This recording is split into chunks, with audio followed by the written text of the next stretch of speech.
कक्षा 7 हिंदी। मैं आर.एस. प्रसाद सर आज आप लोगों को अध्याय 2 प्रेरणा के पुस्तक के प्रश्न उत्तर कराने जा रहा हूँ। चलिए देखिए इसमें क्या कुछ दिया हुआ है। तो सबसे पहले हम छत्तीसगढ़ी शब्द मन के हिंदी अर्थ देख रहे हैं। क्या है? अमराई। अमराई मीन्स आम का बगीचा। बुजुर्ग, वृद्ध या बूढ़ा। फायदा, फायदा मीन्स लाभ। अनुकरणीय यानी अपनाने योग्य। डॉलर, ये अमेरिकी मुद्रा है। जन साधारण, आम जनता को कहते हैं। सन्यासी, साधु संत ऋषि को कहते हैं। कुटिया, झोपड़ी। और औषधि मीन्स दवाई। नाती पोता, बेटे या बेटी का बेटा। नातिन पोती यानी बेटे या बेटी की बेटी। उपकार, भलाई। रकम का अर्थ है राशि, धन, रुपया। प्लेग मीन्स होता है चूहे से फैलने वाला रोग। असहनीय, जो सहन करने योग्य ना हो, सहन न होने वाली चीज। यत्र तत्र यानी यहां वहां। डोम मतलब भारतवर्ष की एक अनुसूचित जाति है जो शमशान में चिता जलाने की काम करती है, इसलिए उसे शमशान में चिता जलाने वाला कहते हैं। चलिए पाठ का थोड़ा सार देख लेते हैं क्या चीज है। भगवान बुद्ध ने इस संसार को दुखमय बताया है।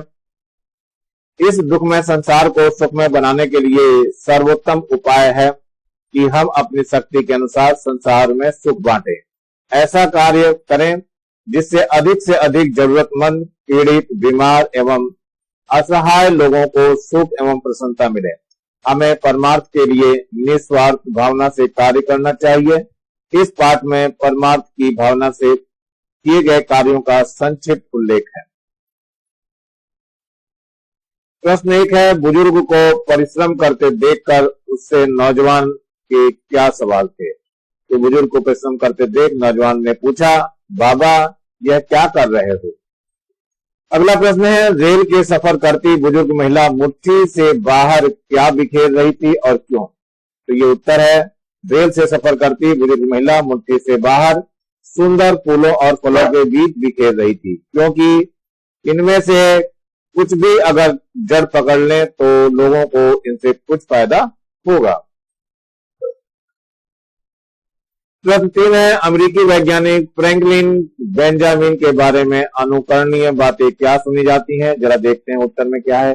अमेरिकी वैज्ञानिक बेंजामिन फ्रैंकलिन के बारे में अनुकरणीय बात यह सुनी जाती है कि एक बार उन्होंने एक गरीब विद्यार्थी को $20 देकर मदद की थी और वे भूल गए थे, परंतु विद्यार्थी इस उपकार को नहीं भूला और दिन फिरने पर अर्थात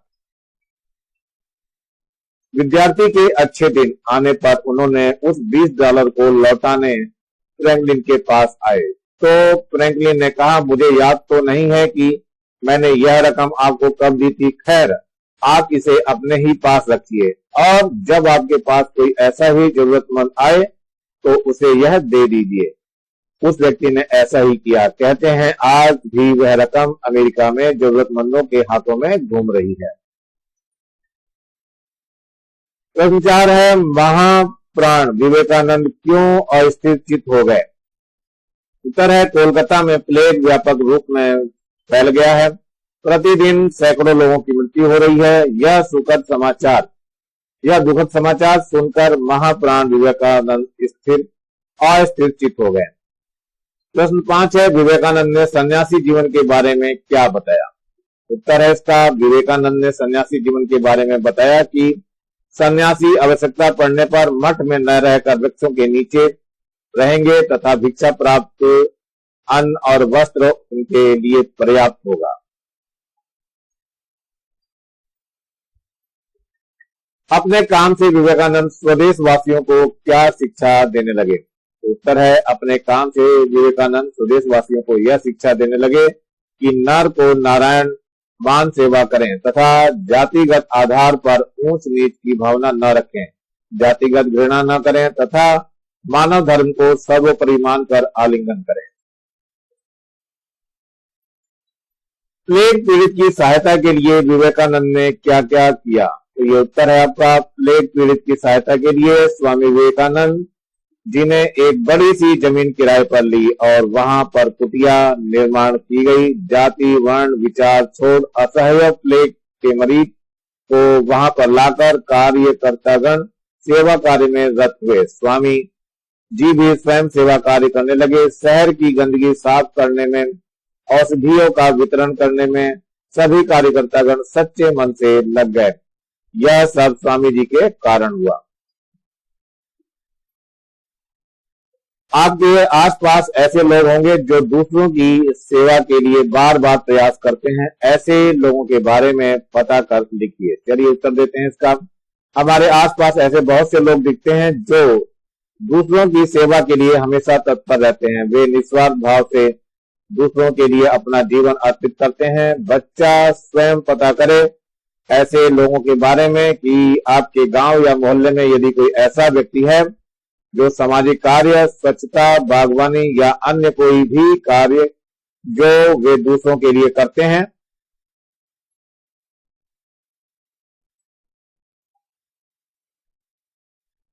अगला पाठ है हमारा। अगला प्रश्न है, पाठ का शीर्षक प्रेरणा के पुष्प रखा गया है। इस पाठ को पढ़ने से आपको क्या अनुभूति हुई? 10 पंक्तियों में लिखने का प्रयास कीजिए। तो ये उत्तर है।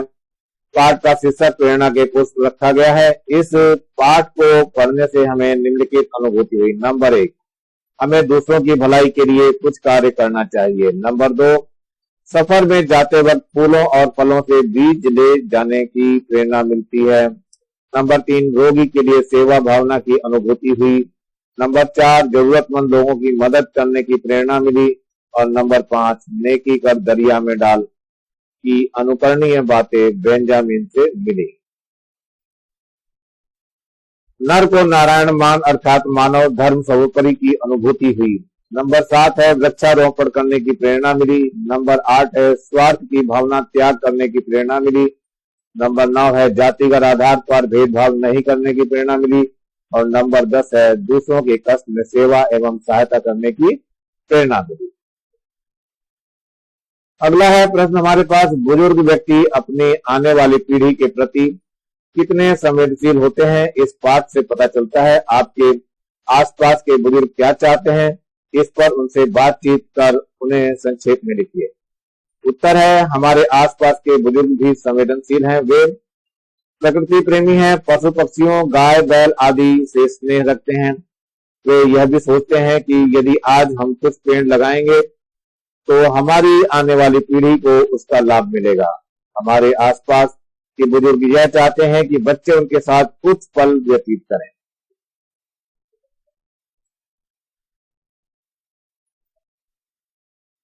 अगला प्रश्न है, किसी बुजुर्ग व्यक्ति के प्रति हम नई पीढ़ी के लोगों का क्या कर्तव्य होना चाहिए? मित्रों से इस विषय पर बातचीत कर अपने विचार रखें। तो ये उत्तर है आपका। किसी बुजुर्ग व्यक्ति के प्रति हम नई पीढ़ी के लोगों का यह कर्तव्य है कि बुजुर्ग व्यक्ति के प्रति आदर भाव रखें, उसका सम्मान करें, जरूरत पड़ने पर उसकी सहायता करें। बुजुर्ग अनुभवों का भंडार होता है, उनकी सीख से बच्चों को ज्ञान प्राप्त होता है।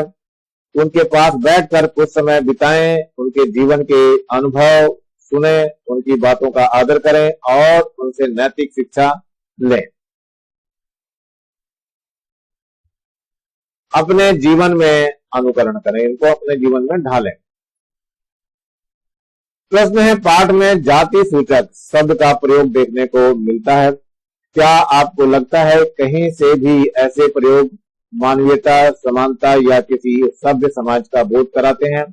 आपस में विचार कर लिखिए। तो ये उत्तर लिखा जा रहा है। पाठ में जाति सूचक शब्द का प्रयोग मिलता है जो सभ्य समाज या मानवीय समानता का बोध नहीं कराते। मानव धर्म सर्वोपरि है। आज समाज सभ्य और शिक्षित होते हुए भी इस प्रकार का व्यवहार करे तो अशोभनीय है।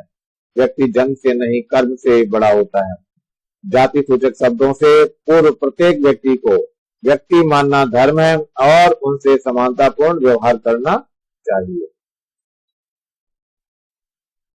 प्रश्न है, पाठ में सहयात्री शब्द का अर्थ है साथ साथ यात्रा करने वाला। इस शब्द का निर्माण यात्री में सह जोड़ करके बनाया गया है। इसी तरह से आप सह शब्द को जोड़ करके कुछ अन्य शब्दों का निर्माण कीजिए। तो ये उत्तर दिया हुआ है, सहपाठी, सहयोगी, सहचर, सहकर्मी और सहकारी। अगला है, इस पाठ में सफेद बाल, वृद्ध महिला, सुंदर फूल, गरीब विद्यार्थी, अनुकरणीय व्यक्ति, असहनीय दुख, असहाय मरीज आदि शब्द विशेषण और विशेष्य के उदाहरण हैं। इनमें से विशेष और विशेषण को पहचान कर लिखिए और पाठ में प्रयुक्त हुए ऐसे शब्दों का प्रयोगों को खोज कर लिखिए। चलिए विश्लेषण है ये, विशेषण और विशेषज्ञ में चलिए सफेद है, सफेद में बाल होगा, वृद्ध में महिला होगी, सुंदर फूल होंगे, गरीब विद्यार्थी होगा, अनुकरणीय व्यक्ति है, असहनीय दुख है और असहाय मरीज है। पाठ में प्रयुक्त ऐसे ही शब्दों की सूची है। बूढ़ा है तो आदमी है, यहाँ कठिन है तो श्रम है,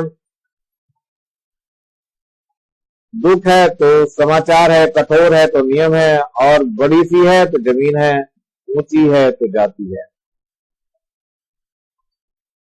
पाठ 3 यानी प्रश्न 3 है। पाठ में इस तरह के प्रयोग आप देख सकते हैं, जिनके बाल, उस बुजुर्ग, इस उम्र, इस उम्मीद, इस रास्ते, यह छोटी रकम, रेखांकित शब्दों को हम सर्वनामिक विशेषण कहते हैं, अर्थात यहाँ पर सर्वनाम सत्संज्ञा या सर्वनाम की संकेत या निर्देश के रूप में आए हैं, अतः सर्वनामिक विशेषण के उदाहरण हैं। पाठ से इस प्रकार के उदाहरण ढूंढकर लिखिए। तो ये उत्तर है आपका, जिन्हें, उनके, तुम्हारे, उनके, आपके, उन्हें, उनके, अपने, उन्होंने, उससे, ये सब उत्तर है इसके। तो आप लोग लिख सकते हैं आराम से।